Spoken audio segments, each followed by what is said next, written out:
চট্টগ্রাম, ফেনী, খাগড়াছড়ি এবং রাঙ্গামাটি এই 4টি জেলার মোট 20টি আসনে মোবাইল স্ট্রাইকিং ফোর্স এবং স্ট্রাইকিং রিজার্ভ হিসেবে মোট 50টি টহল দল নিয়োগ করা হয়েছে এবং এছাড়াও বিভিন্ন গুরুত্বপূর্ণ স্থানে আমাদের সাদা পোশাকের গোয়েন্দা দল থাকবে। র্যাপিড অ্যাকশন ব্যাটালিয়ন, অন্যান্য আইন শৃঙ্খলা রক্ষাকারী সংস্থা, রিটার্নিং ও অ্যাসিস্ট্যান্ট রিটার্নিং কর্মকর্তা, নির্বাচন কমিশন এবং নির্বাচনের সাথে সংশ্লিষ্ট সকলের সাথে সমন্বয়ের মাধ্যমে কার্যক্রম পরিচালনা করছে। একটি সুষ্ঠু, নিরপেক্ষ এবং ভয়ভীতিহীন নির্বাচনী পরিবেশ তৈরির জন্য বিগত 1.5 বছর যাবৎ দেশের সকলেই অক্লান্ত পরিশ্রম করেছে এবং আগামীকাল 12ই ফেব্রুয়ারি 2026 তারিখে নির্বাচন অনুষ্ঠিত হতে যাচ্ছে। এখন পর্যন্ত নির্বাচনী পরিবেশ সম্পূর্ণভাবে সুষ্ঠু এবং নিরাপদ রয়েছে। আইন রক্ষাকারী বাহিনী এবং অন্যান্য সকলেই এই পরিবেশ নিরাপদ রাখার জন্য সম্পূর্ণভাবে সচেষ্ট রয়েছে এবং সর্বোচ্চ সংখ্যক ফোর্স সকল বাহিনী মোতায়েন করেছে।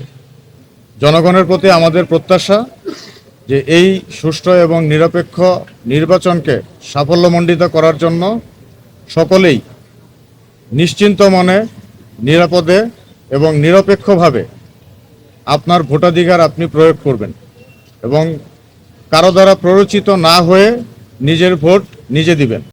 একটি গুরুত্বপূর্ণ বিষয় রয়েছে, সোশ্যাল মিডিয়াতে অনেক ব্যক্তিই দেখা যায় ফেক আইডি তৈরি করে বিভিন্ন ধরনের অপপ্রচার পরিচালনা করে থাকে। সকলের কাছে অনুরোধ থাকবে যে সোশ্যাল মিডিয়াতে ফেক আইডি থেকে পোস্ট করা কোনো নিউজ দেখে কেউ বিভ্রান্ত হবেন না। 18 কোটি মানুষের একটি দেশে 2-1টি বিচ্ছিন্ন ঘটনা ঘটে থাকতে পারে বা ঘটতে পারে, এটা নিয়ে কেউ বিভ্রান্ত হবেন না কিংবা ভয়ভীতি পাওয়ার কোনো কিছু নেই।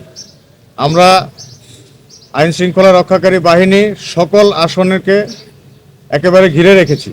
তো যেখানেই আপনার কাছে সমস্যা মনে হবে, কোনো অভিযোগ থাকলে আপনি 5 থেকে 7 মিনিট পায়ে হেঁটে আশেপাশে ঘোরাঘুরি করলেই কাউকে না কাউকে পেয়ে যাবেন। তো সম্পূর্ণ পরিস্থিতি আমাদের নিয়ন্ত্রণে রয়েছে এবং এই পরিস্থিতিটা সম্পূর্ণ নিরাপদ এবং ভোট প্রদানের জন্য সহায়ক ভূমিকা পালন করছে। জনগণের কাছে আমরা আশা করব যে আপনার ভোট আপনার অধিকার এবং আপনার ভোট আপনার রাষ্ট্রের প্রতি দায়িত্ব। এই দায়িত্ব পালনে আমরা সবাই একসাথে কাজ করি এবং এই নির্বাচনকে সাফল্যমণ্ডিত করি।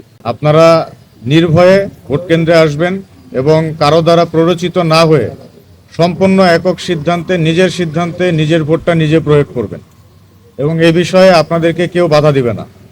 যদি কোনো ব্যক্তি বা কেউ আপনাকে বাধা দেওয়ার চেষ্টা করে, ভোট কেন্দ্রে আসবেন না, যেতে হবে না, এই ধরনের কথা বলে থাকে, আপনি তার সাথে বাকবিতণ্ডায় জড়াবেন না। একটু দূরে সরে আসবেন, নিরাপদ জায়গায় এসে আমাদেরকে জানাবেন। আপনি 5-7 মিনিট এলাকায় হাঁটাহাঁটি করলেই আপনি আইন শৃঙ্খলা রক্ষাকারী বাহিনীর কাউকে পেয়ে যাবেন। পাওয়া মাত্র তাকে জানাবেন এই ব্যক্তি আপনাকে বাধা দিয়েছে। বাকি ব্যবস্থা আমরা নেব ইনশাল্লাহ।